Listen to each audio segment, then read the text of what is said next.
Minister welcomes arrest of teen suspected of killing Deveney Nel. Minister welcomes arrest of teen suspected of killing Deveney Nel. Western Cape Minister of Police, Oversight and Community Safety, Anroux Marais, welcomes the arrest of 17-year-old boy suspected of murdering 16-year-old Deveney Nel. The teen was arrested on Friday night after the extensive investigation by members of the South African Police Service's Serious and Violent Crimes Unit. I welcome the arrest. Our confidence in the SAPS investigation under the personal command of Brigadier Leon Hanana has been confirmed. We request the community to allow the court case to take its course so that justice can be done.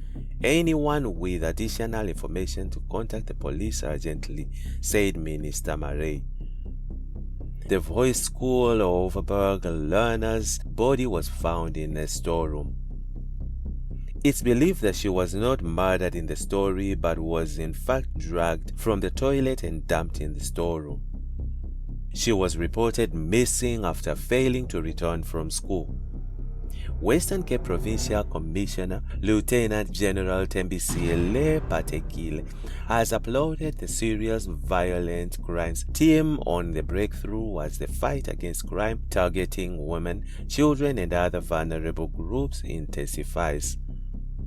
We will spare no resources in getting to the perpetrators of crime. Gender-based violence and femicide is a priority for the South African Police Service. Hence, we welcome this arrest, said Patekile. The suspect is expected to appear in the Caledon Magistrates Court on Monday. 17-year-old boy arrested for the murder of Hoërskool Overberg pupil Deveney Nel. A 17-year-old boy has been arrested for the murder of 16-year-old Deveney Nel, who was a pupil at Hoërskool Overberg in Caledon.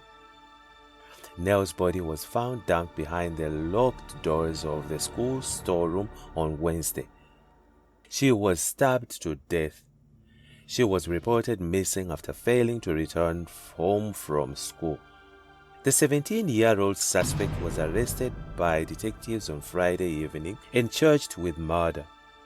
He is expected to appear in the Caledon Magistrates Court on Monday. Since the discovery of her body, serious violent crimes detectives have been hard at work pursuing several leads. Western Cape Provincial Commissioner Lieutenant General Tembisiele Patekile has applauded the Serious Violent Crimes team on the breakthrough as the fight against crime targeting women, children and other vulnerable groups intensifies. We will spare no resources in getting to the perpetrators of crime. Gender-based violence and femicide is a priority for the South African Police Service. Hence, we welcome this arrest, said Patekile. It's believed that the grade 10 learner was not murdered in the storeroom, but that she was dragged on the ground from the toilet. A source said nail ribbon and her phone were found on the back of a bakkie of a man who works close to the school. The school was closed on Thursday to allow police investigations to take place and to provide counseling to learners and the broader community. Education MEC David Mainier convened his heartfelt condolences to the learners' family, friends, and the school community. No words could provide comfort right now, but our thoughts are with them at this time. The school community is understandably traumatized and distressed. Mainier asked the media and public to respect the privacy of the family, fellow learners, and staff. Allow them the space to grieve this unimaginable loss. On the other side, Marikana massacre. 12 years on, no apology, some victims remain uncompensated. It's been 12 years since the butchering of mine workers at the hands of the police following calls allegedly by the board members of Lonmin, Cyril Ramaphosa, who described the labor dispute as dastardly criminal and called for concomitant action to be taken against striking loanmen mine workers. The workers are protesting over a wage increase, and little has changed for the victims, their families, as well as the entire Marikana community. The EFF said the massacre served to underscore the naked truth that South Africa's post-apartheid reality that black lives are expendable in the pursuit of profits, adding that this showed that a capitalist system will stop at nothing to crush those who resist it. The families of the fallen have been dragged through the courts seeking compensation that will never bring back their loved ones. And yet, justice remains elusive. There has been no apology from President Cyril Ramaphosa, whose hands are drenched in the blood of Marikana. He, who was complicit in the massacre, has shown no remorse, no acknowledgement of his role in the slaughter of black workers, the EFF said on Friday.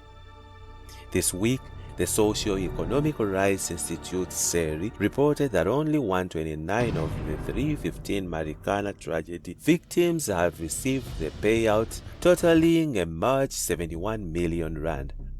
According to the Office of the Solicitor General, some families continue to live in the abject poverty following the death of their loved ones. This comes as the country commemorated Marikana's 12th anniversary following the death of 34 miners on August 16, 2012. SERI's Executive Director Nomzamo Zondo, in a statement ahead of this year's anniversary, indicated that at least 129 people, including all 11 family members of the slain Tobile Bumza, were yet to receive money meant for the victims of the deadly massacre, adding that this was something the Office of the Solicitor General chooses not to publicize. By so doing, the state has, over the years, reduced addressing the Marikana massacre to a purely financial exercise. Having failed to reach a statement on the outstanding pleas of the family's civil claims, the matter will be argued before the Gauteng High Court in Pretoria, Zondo said. According to SERI, the denial of accountability has become a consistent theme in the criminal case against the state, where on August 16th, about 400 deployed police officers enclosed the miners at the Kopi with a barbed wire fence. Zondo added that the miners, who were peacefully dispersing but were shot at by the police, who fired at them with R5 rifles capable of automatic fire at scene 1, killing 16 miners, were still suffering and poor. Despite police efforts to tamper with scene 2, we now know that the police pursued and killed another 16 miners, many of whom had their hands in the air, visibly surrendering and retreating. Only 9 officials have faced criminal charges. All of them have pleaded not guilty, and 4 have been acquitted for matters relating to the circumstances of Mr. Segalala's death. 6 officers are currently standing trial for the crimes relating to the events of August 13, 2012, in which 3 miners and 2 police officers were killed. No one has been charged for the events of August 16, said Zondo.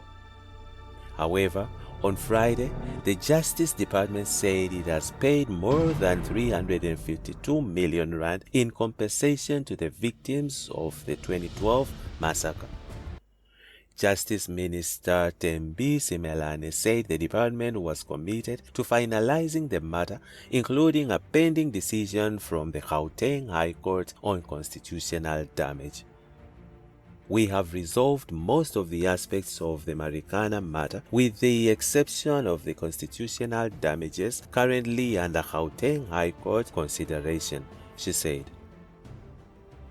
In an interview with broadcaster Newsroom Africa, Joseph Matunzwa, president of the Association of Mine Workers and Constitution Union AMCU, slammed the government, saying the state has sacrificed the poor workers. This could not have happened in a democratic state.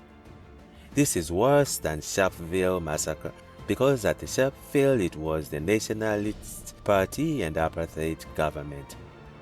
This was our government that we put in power, killing its own people, protecting resources that are foreign-owned, he said.